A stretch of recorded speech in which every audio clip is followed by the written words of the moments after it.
Hello friends, WhatsApp പുതിയൊരു വീഡിയോയിലേക്ക് എല്ലാവർക്കും സ്വാഗതം. അപ്പോൾ ഇന്ന് സൺഡേ ആണ്. അതുപോലെ തന്നെ നമുക്കൊരു ഗുഡ് ന്യൂസ് പറയാനുണ്ട്. നമ്മുടെ മേരി എന്ന് പറഞ്ഞ സബ്ജപ്രാവ് വീണ്ടും എഗ്ഗ് ചെയ്തിട്ടുണ്ട്. കഴിഞ്ഞ തവണ അത് എഗ്ഗ് ചെയ്ത് കുഞ്ഞുങ്ങൾ വിരിഞ്ഞ ഉടനെ എലി ഹണ്ട് ചെയ്തിട്ടുണ്ടായിരുന്നു. ഇത്തവണ നമ്മൾ ഡബിൾ സെക്യൂരിറ്റി കൊടുക്കാമെന്ന് വിചാരിച്ചു. നമ്മുടെ ചലഞ്ചിന് വേണ്ടിയിട്ട് നമ്മളൊരു പുതിയ കൂടടിച്ചിട്ടുണ്ടായിരുന്നു, നെറ്റും ആപ്പിൾ ബോക്സും ഒക്കെ വെച്ചിട്ട്. അപ്പോൾ നമ്മുടെ പഴയ കൂട്ടിലാണ് എഗ്ഗ് ചെയ്തേക്കുന്നത്. അപ്പോൾ അതിൽ സേഫ് അല്ല എന്ന് തോന്നിയതുകൊണ്ട് നമ്മൾ പുതിയ കൂട്ടിലോട്ട് ഷിഫ്റ്റ് ചെയ്യുന്നുണ്ട്. നമ്മൾ 3 അറ കൂടാണ് അടിച്ചത്. അപ്പോൾ 2 അറ കൂട് മതി, നമ്മുടെ ചലഞ്ചിൻ്റെ ആവശ്യത്തിന് അത് മതി. പിന്നെ 1 അറ ഫ്രീ ആയിട്ട് കിടപ്പുണ്ട്. അപ്പോൾ അതിലേക്ക് നമുക്ക് എഗ്ഗിനെയും പ്രാവിനെയും മാറ്റാമെന്ന് വിചാരിച്ചു. പിന്നെ നമ്മൾ കൈ കൊണ്ട് തൊട്ടിട്ടില്ല, അതായത് ജസ്റ്റ് തുണി കൊണ്ട് നമ്മൾ എഗ്ഗ് കവർ ചെയ്താണ് നമ്മൾ പുതിയ കൂട്ടിലോട്ട് ഷിഫ്റ്റ് ചെയ്തേക്കുന്നത്.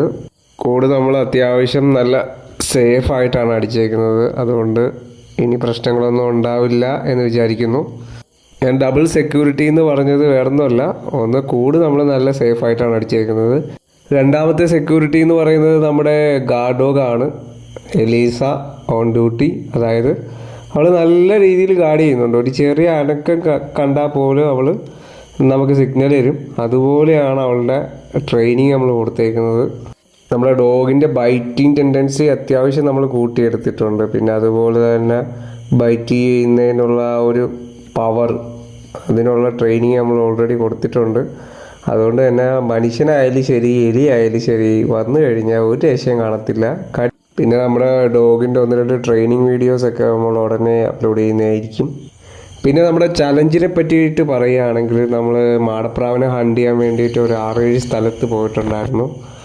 നമ്മൾ ലാസ്റ്റ് പോയ സ്ഥലത്ത് ഒരു 7-8 പെയർ അടുപ്പിച്ച് മാടപ്രാവ് ഉണ്ടായിരുന്നു. അപ്പോൾ 2 പ്രാവിനെ നമ്മൾ ഹണ്ട് ചെയ്തിട്ടുണ്ടായിരുന്നു. നമ്മൾ പിടിച്ചിട്ട് നമ്മൾ റിലീസ് ചെയ്തു. കാരണം വേറൊന്നുമല്ല, നമ്മൾ അതിൻ്റെ സറൗണ്ടിങ്സ് ഒന്ന് ഒബ്സർവ് ചെയ്തപ്പോഴാണ് മനസ്സിലായത്. ഇതിന് ചുറ്റുമുള്ള ഏരിയയിൽ തന്നെ നമ്മൾ ഒരു 5-6 പ്രാവിൻ്റെ കൂടും, അതേപോലെ എഗ്ഗ് ചെയ്തിരിക്കുന്നത്, അതുപോലെ എഗ്ഗ് വിരിഞ്ഞിട്ട് കുഞ്ഞുങ്ങളുമായിട്ടിരിക്കുന്നത്, അങ്ങനെ കുറച്ച് ഇത് നമുക്ക് കാണാൻ പറ്റി. അപ്പോൾ അതുകൊണ്ട് തന്നെ നമ്മൾ പിടിച്ച പ്രാവിനെ നമ്മൾ റിലീസ് ചെയ്യുകയാണ് ചെയ്തത്. നമ്മൾ ആ ഏരിയ വിട്ട് വേറൊരു 2-3 ലൊക്കേഷൻ നമ്മൾ മാർക്ക് ചെയ്ത് വെച്ചിട്ടുണ്ട്. നമ്മൾ അവിടെ പോയി പിടിക്കാമെന്ന് വിചാരിച്ചു.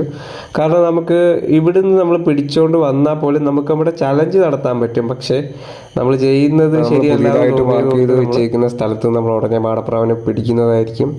പിടിച്ചതിന് ശേഷം നമ്മുടെ ചലഞ്ച് നമ്മൾ ഉടനെ സ്റ്റാർട്ട് ചെയ്യുന്നതായിരിക്കും. ഡിലേ ആവുമെന്ന് ആരും പ്രതീക്ഷിക്കേണ്ട.